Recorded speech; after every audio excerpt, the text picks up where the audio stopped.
আজকে সকালে ঘুম থেকে উঠে ঘরটা ঝাড়ু মেরে চলে এলাম রান্নাঘরে। এখন বাজে প্রায় 7টার মতো। অনেক দিন রুটি খাওয়া হয় না, তাই ভাবলাম আজকে রুটি করব ব্রেকফাস্টে আর আলু ভাজা করব। রুটির জন্য আটা মেখে রেখে দিয়েছি আর আলু কেটে রেখেছি আর পেঁয়াজ কেটে রেখেছি। ওইদিকে কিছুটা বাসনও ছিল রাতের, বাসনগুলোকেও মেজেছি। বাসনটাই আগে মেজেছিলাম, তারপর এগুলো করেছি আলু কাটা আর আটা মাখা। ভাতও করব, ছেলের পরীক্ষা, ছেলেকে ভাবলাম একটু ভাত খাইয়ে পাঠাবো আলু ভাজা দিয়ে আর বাটার দিয়ে।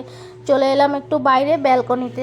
দেখো আজকে কিন্তু খুব সুন্দর রোদ উঠেছে, প্রায় 3 থেকে 4 দিন পর রোদ উঠেছে। বৃষ্টি হচ্ছিল, বৃষ্টির জন্য তো রোদ ওঠেনি। ঠান্ডা ঠান্ডাও মনে হচ্ছিল, ঠান্ডা চলে এসছে আবার, কিন্তু আজকে সকালে ঘুম থেকে উঠেই খুব সুন্দর রোদ উঠেছিল। এদিকে দেখো আলু ভাজাটা বসিয়েও দিলাম, আলু ভাজাটা করে নিচ্ছে। আলু ভাজাটা করে তারপর রুটিটা করব। আলু ভাজাটা বসিয়ে দিলাম, বসিয়ে দিয়ে আবার ভাবলাম এখন রুটিটা বেলে নিই। প্রায় 8টার মতো বেজেই গেল। 1 ঘন্টা কি করে চলে গেল, উঠেছি কিন্তু 7টার দিকে, 1 ঘন্টা দেখতে দেখতে চলে গেল। ভাবলাম রুটিটা এখন বেলে রুটিটা করে নিই, তারপর আবার চাও বসাতে হবে, ভাতও বসাতে হবে।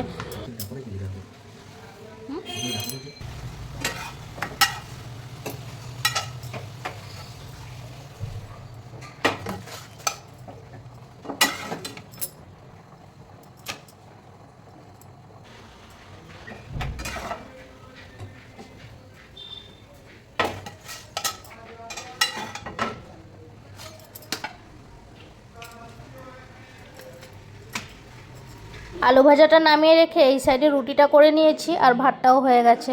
সকাল সকাল ভাত করে নিয়েছি, গরম গরম ভাত। ছেলে এখন ভাতটা খেয়ে স্কুলে যাবে, ওকে একটু আলু ভাজা আর বাটার দিয়ে ভাত খাইয়ে দেবো। আর এদিকে চাও বসিয়ে দিলাম, চাটা তো সকালে লাগবেই। ভাত রুটি যাই খাই ব্রেকফাস্টে চা লাগবে আমাদের সবার বলতে আমি আর ও চা খাবোই সকালবেলা। ছেলেকে একটু বর্নভিটা দিচ্ছি, যেহেতু এখনও বেশি একটা সময় হয়নি, ও পড়াশোনা করছে। ভাবলাম একটু বর্নভিটা দিয়ে দিই, বর্নভিটাটা এখন খেয়ে নিই, তো স্কুলে যাওয়ার আগে ওকে ভাত খাইয়ে দেব। আর কলকাতার দিকে এত বৃষ্টি হচ্ছে, এই মার্চ মাস থেকেই বৃষ্টি শুরু হয়ে গেছে। যত বৃষ্টি তত ছাতার দরকার। 2টো ছাতা ছিল ঘরে, আরেকটা নিয়ে আসতে বলেছিলাম ওকে কালকে, তাই ও আরেকটা ছাতা নিয়ে এসছে। ওটাই দেখছিলাম খুলে ছাতাটা কেমন হয়েছে, কালারটা খুব সুন্দর লাগছিল ছাতাটার। তো হ্যালো সবাইকে, গুড আফটারনুন। আজকে আর গুড মর্নিং বলা যাচ্ছে না, কারণ এখন প্রায় 2:30টার মতো বেজে গেছে। চান পুজো সব কিছু ঘরের সব কাজ কমপ্লিট করে এলাম, এখন রান্নাবান্না সব কমপ্লিট।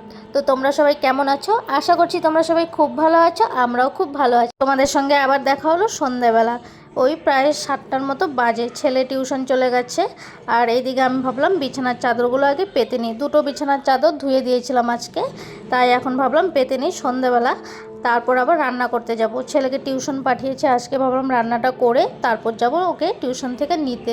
আর এদিকে আমার বর 2 দিন আগে গরমকালে মটরশুঁটি নিয়ে এসছে। গরমকালে মটরশুঁটি খেতে ভালো লাগে, আমার তো একদমই ভালো লাগে না।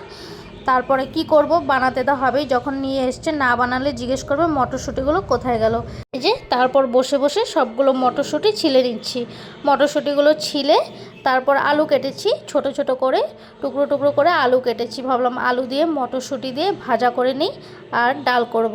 ডালও ভিজিয়ে রেখেছি, মুগ ডাল আর ছোলার ডাল, 2টো ডাল মিক্স করে ভিজিয়ে রেখেছি। ডালটা করব, ভাত করব, আর বেগুন কেটে রেখেছি, বেগুনটাও ভাজা করব। রাতের খাবার 2-1টা আইটেম হলেই হয়ে যায়, ভাজা ডাল হলেই হয়ে যায়। তো তোমাদের আজকের ভিডিওটি কেমন লাগলো অবশ্যই কিন্তু কমেন্টস করে জানিও। আজকের ভিডিওটা বেশি বড় করলাম না, তোমরা খুব ভালো থেকো, সুস্থ থেকো। আবার দেখা হবে নতুন একটা ভিডিওতে। দেখো রান্নাবান্না কমপ্লিট, ডাল, বেগুন ভাজা, মটরশুঁটি, আলু ভাজা। ভিডিওটা এখানে শেষ করে দিচ্ছি। তোমরা কিন্তু খুব ভালো থেকো, সুস্থ থেকো। আবার দেখা হবে নতুন একটা ভিডিওতে। আর যারা ভিডিও নতুন দেখছো আমার চ্যানেলটিকে সাবস্ক্রাইব করে পাশে থেকো। তো আজকের জন্য টাটা, বাই বাই।